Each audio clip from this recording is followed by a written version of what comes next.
Working as much as I do, it's a wonder I'm able to maintain some form of schedule. Though I do not always manage to fit in a quick tightening adjustment on the rack on my way out the door, I do make a mental note to crank it every once in a while on my way back. Because you should try to make time for what you want to do in life while also providing security for yourself, even if that means occasionally distracting your brain with how to write scripts for 2 movies while wielding a Milwaukee 12-amp Sawzall. Now with my 1x1 cut down to a more appropriate size and this 2x4 put in place, I can focus my thoughts on Captivestate and Us, at least as long as I have consciousness before the blood drains. Captivestate is a highbrow sci-fi post-not-apocalyptic alien invasion starring John Goodman not eating everything at the Thanksgiving table for once, and Ashton Sanders as Gabriel, who is so incredibly important to the plot that he is tossed aside into a broom closet and forgotten about for almost an hour. The whole time I was watching Captivestate, I couldn't help but think the story itself needed a service dog to help keep itself on track. The plot favors concept above all else, even going so far as to introduce a baker's fuck dozen of characters out of nowhere, which has all the subtlety of a Tauren rogue sneaking through a house with hardwood floors. This is like switching protagonists halfway through a film like Psycho, though reversed because the new characters are at least doing something more interesting than working on an assembly line while waiting for the sweet embrace of death. I do want to stand in favor of Captivestate, and make no mistake I do, but it keeps swatting my hand away like it's embarrassed we're in public together. Captivestate, you have me, you don't have to try so hard, ignore the rest of them. You're perfectly serviceable, who cares if you're more boring than watching grass grow outside of a retirement home while you're grinding in World of Warcraft. I care more about your brain than your body. Regale me with— wait, no, please, come back, no, I'm not like other men, I promise. This may be viewed as a weakness by most, as the film has all the personality and excitement of a pile of rocks, but again, it does attempt to engage your brain, which I can say is greatly appreciated, even if it is a little heavy-handed with lessons like you're being strapped down onto a chair and forced to watch VeggieTales with flashes of abortions in a government conditioning facility. The movie does keep sights on the end goal of the big moment, though it is more of a half-full bottle of Guinness rather than a sniper scope. Captivestate hits near the mark as an enjoyable watch for those who enjoy a slow burn without being boiled alive. And if alien invasions without probing isn't your thing, then how about murderous clones? Us stars Lupita Nyong'o, say that 3 times fast, probably because Thanos' snap missed her, but we'll see, and Winston Duke, because Thanos' snap definitely missed him. Wow, that was lazy of me. Lupita and Duke are married with children, but no snarky comebacks, and then go on vacation when one night they are engaged in PvP by an exact copy of their family like they used a cracked red-eye orb. Albeit quirky clones, as they all either make guttural noises or speak like a suffocating fish who are all huge fans of Slipknot. Us is an odd hybridization of multiple genres of horror film that starts at home invasion and evolves from there like you moonstoned a Clefairy to death and it became a Gengar. And like Captivestate, it most certainly tries to aim for a high concept, but I feel it misses the mark. And not like it lands near the center mark, I mean the delivery guy forgot the fucking pizza. The big point of the movie comes off much more ambiguous and much less racist this time around by prompting us to use our own brain power to pretend to think we understand the message, instead by trying to flip the mirror around on the audience, at least until the director dropped and broke it. The big twist is also bumbled with how heavy-handed certain details shine a light on it, like sticking the sun on the end of a lighthouse. But it should also be duly noted as to how great the acting and score are for this movie. The music is jarring and feels like an invasion of your privacy as though you were stabbed to death in the shower. And the acting for everyone, yes, including the kids, is top-notch, as almost everyone in the film has a dual role where they act totally normal like they were leaving work on a Friday and then going full psychopathic Tuesday the next. However, the details of how the grand scheme came together, let alone how it was executed, has more holes in it than if Stephenie Meyer wrote a script out of Swiss cheese. Overall, both films have their flaws, but are good nonetheless and are exactly what I want to see out of Hollywood. The kind of back-to-back movies that make me want to feel like a whore. New ideas coming to fruition from eager directors looking to change the landscape. Now, if Hollywood could just keep this up for another week—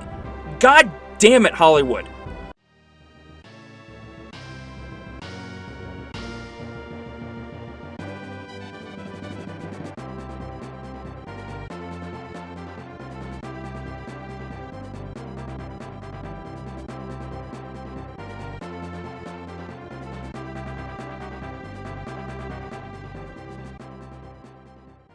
Lupita Nyong'o, damn it!